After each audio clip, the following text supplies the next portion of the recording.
À Felice Bauer, Prague, dimanche 26 janvier 1913. Qu'est-ce qui se passe, ma chérie? Qu'est-ce qui te pousse dans les rues? Es-tu vraiment la jeune fille de cette photo d'aujourd'hui, qui ne sourit ni trop peu et qu'on peut contempler au moindre cas de détresse pour revenir au calme? Et tu pleures?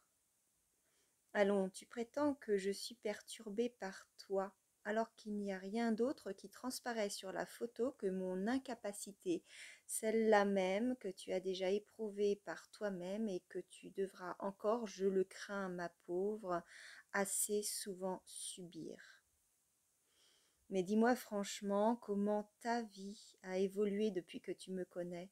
Dis-moi très précisément et tout de suite dans ta prochaine lettre, quand est-ce que tu as, avant que je ne t'extorque des larmes par mes lettres, pleuré pour la dernière fois, en faisant bien sûr exception des cas isolés comme la colère à l'encontre d'une tante un peu folle ou des voyageurs qui méritent une correction, etc. Mais que s'est-il donc passé vendredi? Qu'était-ce donc?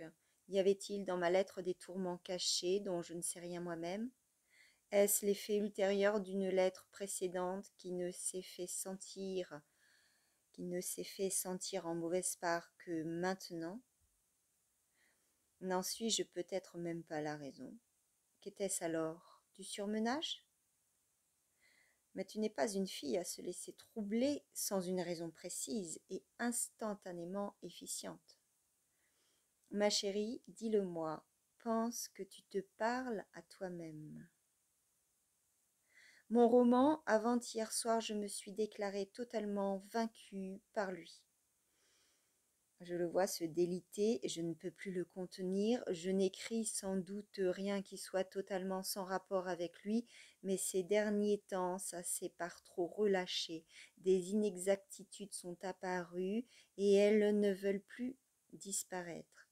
La chose entre en plus grand danger si je continue à y travailler que si je l'abandonne provisoirement.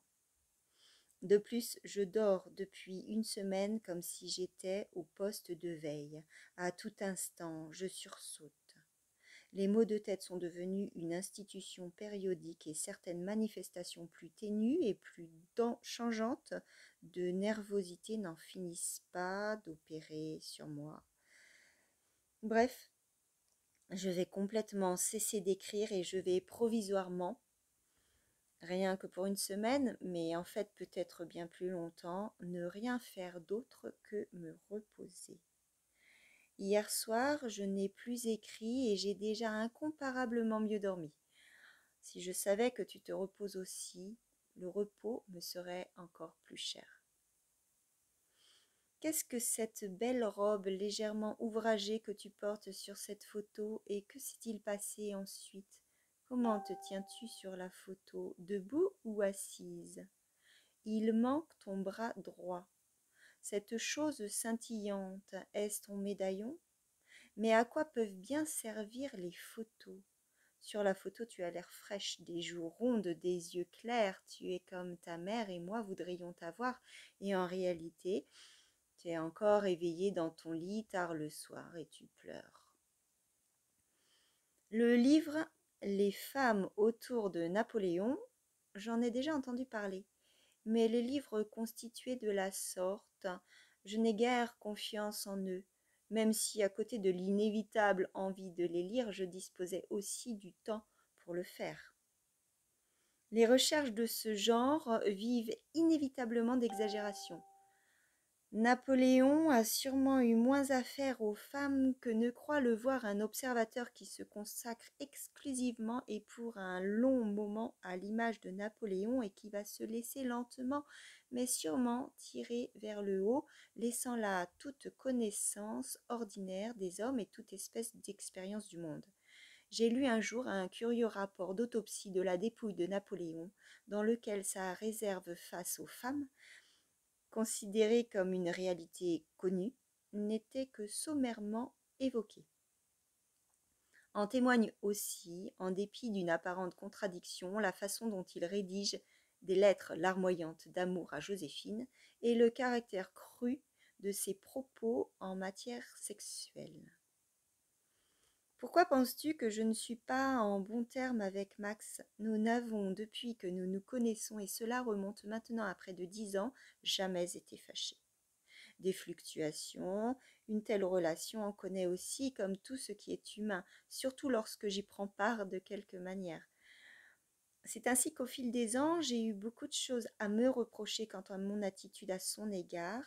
Lui, en revanche, est peut-être totalement exempt de toute faute. Mais là-dessus, il faut encore que je t'écrive un jour de façon plus détaillée. Pas aujourd'hui, je ne pourrai pas présenter les choses correctement. Juste à 4 heures de l'après-midi est arrivée ta lettre par express. Ma chérie, pas de soucis inutiles. Je vais toujours 10 fois mieux que je ne l'écris. Ma plume dérape, c'est tout. Quelles choses effroyables ai-je de nouveau dû écrire. Tu vois bien quel grand écrivain je suis. Je veux calmer ma très chère enfant et je la mets en émoi. Je suis vraiment lamentable et je ne mérite aucun baiser. Franz.